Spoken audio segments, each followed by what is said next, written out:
چپ ہو جاؤ. اچھا چلو چپ ہو گئے جی, اب کیا ہوگا؟ چپ ہو جاؤ, بیٹھو, کتنی دیر بیٹھو گے؟ اجی کچھ تو بلواؤ, چل نہیں رہی بات. بالکل ایسا ہی تھا ایک, جس سے بولنے چپ رہنے میں مشکل, پیٹ میں مروڑ, ایسا جیسے اسے واپسی کے حالات بن رہے ہیں.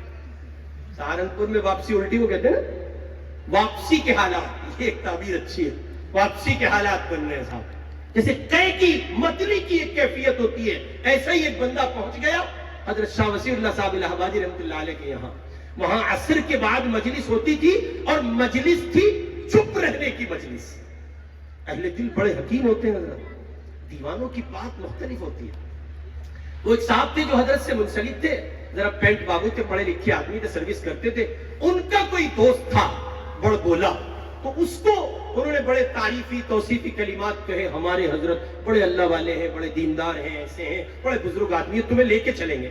وہ کہنے لگا جی ٹھیک. اب وہ بولتا تھا, اسے مرض تھا ڈسکشن کرنے کا, اسے مرض تھا ڈسکس کرنے کا. جیسے آج کے جوانوں کو مرض ہے, اہل اللہ کی مجلس میں جائیں گے تو اپنی صلاحیتوں کو ظاہر کر کے یہ بتانا چاہیں گے, آپ کو نہیں پتا, ہمیں بہت کچھ پتا ہے.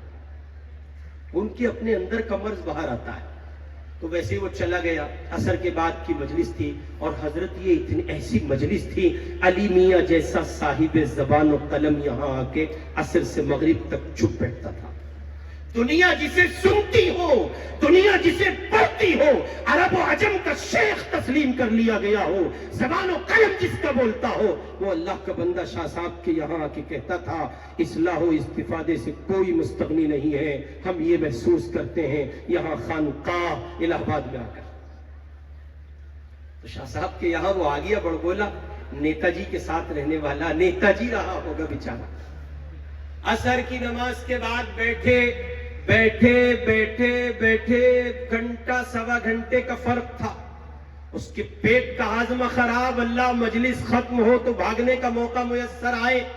عصر سے مغرب تک یہ اس کی زندگی کا پہلا حادثہ تھا جب وہ اتنی طویل مدت کے لیے چپ ہو رہا تھا. کوئی بولنا کچھ نہیں ہے, سب خاموش ہیں, بڑے بڑے جبال علم بیٹھے ہیں, صاحب زبان بیٹھے ہیں, بولتے کیوں نہیں ہو, کچھ کہتے کیوں نہیں ہو؟ کہ تم نے مصطفیٰ کی زبان نہیں سنی, تم نے حضور کا فرمان نہیں سنا, خاموشی میں نجات ہے. تم نے نہیں سنا جب زبان سے نکلنے والے کلمات نوٹ کیے جاتے ہیں, تم نے نہیں سنا زبان سے نکلے ہوئے الفاظ کا حساب دینا ہے, تم نے نہیں سنا ہم جو کہیں گے اس کا جواب دینا ہوگا, اس لیے ہم چپ بیٹھے, ہم نہیں بولتے.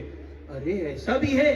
عصر کی نماز کے بعد سے مغرب تک کا وقت اپنے وقفہ اپنی تکمیل کو پہنچا, یہ نکل کے بھاگا ایسے جیسے قید سے کوئی نکلا ہو. اور نکل کے جب یہ دوڑتا ہوا اپنے دوست سے ملا تو اس نے کہا, کیسے لگے ہمارے حضرت, کیسا محسوس کیا؟ او بابا ہاتھ جڑوا لے, تو تیرے حضرت. وقت کہا گنگو ملا کے بٹھا دیا تھا بھائی, یہ تو کچھ بولتے ہی نہیں, چپ. اب اس نے تبصرہ کچھ اس انداز کا کیا. وہ صاحب پھر مجلس میں حاضر ہوئے کسی موقع کی مناسبت سے, تو انہوں نے حضرت شاہ صاحب علیہ الرحمہ سے کہا کہ حضرت وہ میرے ایک دوست آئے تھے اور میں بڑے اس سے لایا تھا, اور اتفاق اس دن ہم عصر کے بعد آ گئے. بعض مرید محبت کرنے والے ہوتے ہیں تو وہ اس انداز سے, حضرت ہم عصر کے بعد آ گئے, اور عصر کے بعد آپ کے یہاں خاموش رہنے کی مجلس ہوتی ہے. تو اب یہ بڑا مسئلہ تھا. حضرت ان کے تاثرات یہ ہیں, آئے ہائے حکیم الامت کا خلیفہ شاہ وسیع اللہ صاحب الہ آبادی, پھول کیا ڈالو گے تربت پہ میری, خاک بھی نہ تم سے ڈالی جائے گی. اتنا بڑا آدمی حضرت مولانا قمر الزمان صاحب الہ آبادی رحمت برکاتہم کے شیخ شاہ صاحب نے فرمایا, میاں جس آدمی کو ہماری چپی سے کچھ نہ ملا وہ ہماری گفتگو سے بھی کچھ نہیں پا سکے گا. کیا یہ بات کافی نہیں تھی کہ اتنا بڑا شیخ خاموش بیٹھا ہے؟ کیا یہ بات دل کے سمجھانے کو اور عقل کو لگنے کو کافی نہیں تھی کہ یہ علم کا پہاڑ بولتا کیوں نہیں ہے, چپ رہنے کو نجات سمجھتا ہے؟